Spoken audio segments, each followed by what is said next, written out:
Hello भाई लोग, मेरा नाम है अर्शागर। आज हम लोग बात करने वाले हैं कि वर्किंग कैपिटल क्या होती है, वर्किंग कैपिटल को किस तरीके से हम लोग जुगाड़ कर सकते हैं, कहाँ से आएगी और किस तरीके से हमको वर्किंग कैपिटल को मैनेज करना है और इन्वेस्टमेंट हमको किन पैसों से करनी है। सबसे पहले मैं आपको ये बताना चाहता हूँ, वर्किंग कैपिटल का मतलब ये होता है कि जो आप कैपिटल अपनी वर्किंग के अंदर लगा रहे हैं, जो आपकी करंट एसेट्स होती हैं उनके अंदर आप इन्वेस्टमेंट कर रहे हैं। करंट एसेट्स का मतलब ये होता है जो भी आप इन्वेंट्री कर रहे हैं। जैसे मैं मान लीजिए मेरा टी शर्ट का बिजनेस है, टी शर्ट प्रिंटिंग का बिजनेस है, तो मेरे पास जो टी शर्ट पड़ी हुई हैं, जो मेरे पास प्रिंटिंग पेपर्स पड़े हुए हैं, वो सारी मेरी वर्किंग कैपिटल है जो कि रोल इन रोल आउट होते रहने चाहिए।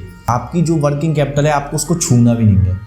जो प्रॉफिट हो आप वर्किंग कैपिटल में दोबारा लगा दो, तब आपकी वर्किंग कैपिटल रोटेट होएगी और आपकी जो वर्किंग कैपिटल आप कुछ टाइम के बाद देखेंगे वो बढ़ चुकी होगी और आपकी जो इन्वेंट्री होगी उसका साइज भी बड़ा हो चुका होगा। और आपको यहाँ पे एक चीज़ और इम्प्लीमेंट करनी है जो मैं अपने बिजनेस के अंदर नहीं कर पाया था बिकॉज लैक ऑफ नॉलेज। क्योंकि भाई फाइनेंशियल एजुकेशन तो दी नहीं जाती ना हमारे प्यारे स्कूल में। कुछ गलतियाँ होती हैं स्टार्टअप्स के अंदर, कुछ भाई मैंने भी करी थी गलतियाँ। मैं फेल हुआ, क्यों हुआ? इन्हीं रीजंस की वजह से, क्योंकि मेरे को कोई गाइड करने वाला नहीं था। उस इन्वेस्टमेंट को चुकाने के चक्कर में मैं इतना ज़्यादा उत्साहित हो गया, मेरी वर्किंग कैपिटल थी वो भी उठा के मैंने वापस कर दी। तो ये मेरी गलती नंबर 1 थी। या आपने लेसन सीख लिया, वर्किंग कैपिटल को टच नहीं करना, वर्किंग कैपिटल को रोटेट बस में करना है बस। तो मैंने खोला वो उस बिजनेस के अंदर, मैंने जो पहले बिजनेस की वर्किंग कैपिटल थी वो उठा के लगा दी।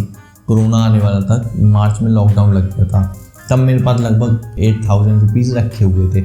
तो मेरे को तब थोड़ा और ज़्यादा लिक्विड फंड्स वगैरह के बारे में नॉलेज नहीं थी, आर्बिट्राज फंड्स के बारे में नॉलेज नहीं थी।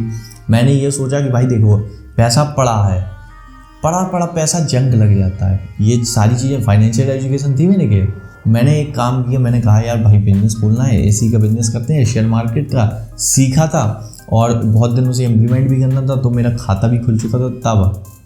तो फिर भाई एक गुत्थी मिलाई और बिजनेस स्टार्ट कर डाला। वहाँ के 8000 उठ के यहाँ पे लगा दिए।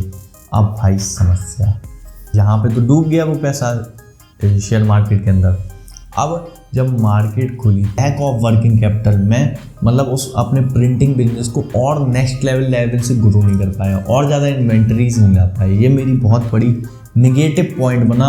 मतलब जो रिजल्ट एंड सरप्लस है जब वो बढ़ जाए तब आपको उधर ही से अपनी इन्वेस्टमेंट बाहर निकालनी है और उधर ही से अपना कोई और बिजनेस के अंदर इन्वेस्ट करना है, तो कोई और बिजनेस के अंदर आप इन्वेस्ट करेंगे। जो मैंने गलती करी थी, लैक ऑफ इनसफिशिएंट फंड्स, क्योंकि मैंने शुरू में ये अंदाजा नहीं लगाया था, जो कि ये गलती मैंने लगातार हर बिजनेस के अंदर करी और अभी भी हो गई है। जब मैंने ये तीसरी चीज़ करी और फिर मैंने चेकआउट किया कि भाई ये गलती तो मैंने सारे बिजनेसेस के अंदर कर डाली।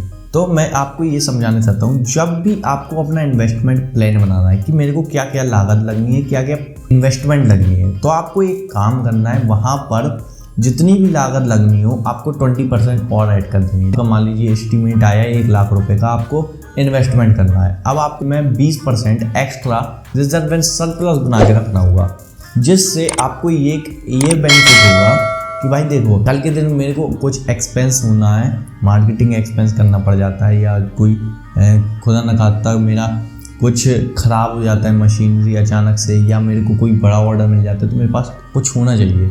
और ये चीज़ आपके फ़ायदे के लिए बहुत यूज़ होगी। भाई देखो इस पैसे को उठा के साइड कर देना, 20,000 को भूल भी जाना कि मेरे पास ये पैसा है, या तो आर्बिट्राज फंड्स के अंदर लगा देना या लिक्विड फंड्स के अंदर लगा देना। थोड़ा बहुत इंटरेस्ट आता रहेगा, लॉस नहीं होगा, मतलब जो इन्फ्लेशन है उसको कवर करता रहेगा।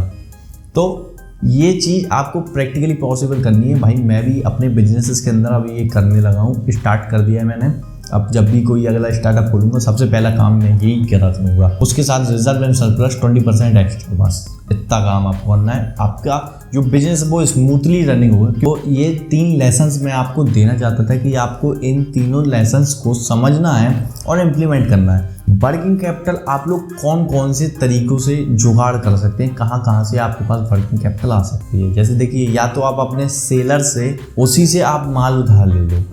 सेलर जो कि देता नहीं है, किराना के अंदर होता है और बाकी सेलर्स के अंदर नहीं होता, जो मैंने प्रैक्टिकली पॉसिबल करके देख लिया।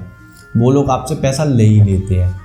दूसरे नंबर में आप ये काम कर सकते हैं कि आप लोन लीजिए। या तो बैंक से, या फिर जो आपकी बिजनेस कम्युनिटी होती है, जैसे अलग अलग शहरों के अंदर बिजनेस कम्युनिटीज़ होती हैं जो आपको 1-2% इंटरेस्ट पे पैसा देती हैं, वो आप ले सकते हैं। लोन लेने के पहले आपको कैलकुलेट कर लेना है कि मेरे को मंथली प्रॉफिट कितना आने वाला है, उसी के हिसाब से आपको लोन लेना है। मान लीजिए आपका मंथली प्रॉफिट ही 5% से कम है, आपके सारे नेट एक्सपेंसेस को काटने के बाद 24% साल की तो EMI लग जानी है, तो आपको फ़ायदा क्या हुआ, उल्टा घाटा हो रहा है। ये चीज़ आपको कैलकुलेट करना होगा कि कितना मेरे को लोन पे इंटरेस्ट लग रहा है, कितना मेरे को क्या लग रहा है। तो ये सारे तरीके हैं, आप लोग इन तरीक़ों से वर्किंग कैपिटल को जुगाड़ कर सकते हैं अगर आपकी ख़त्म हो चुकी है। फाइनेंस की नॉलेज अच्छी लगी हो, हमारी वर्किंग कैपिटल और हमारी थोड़ी स्टोरी अच्छी लगी हो, तो आप हमारे चैनल को सब्सक्राइब कर लीजिए ऐसी ही और भी ज़्यादा नॉलेज वीडियो के लिए।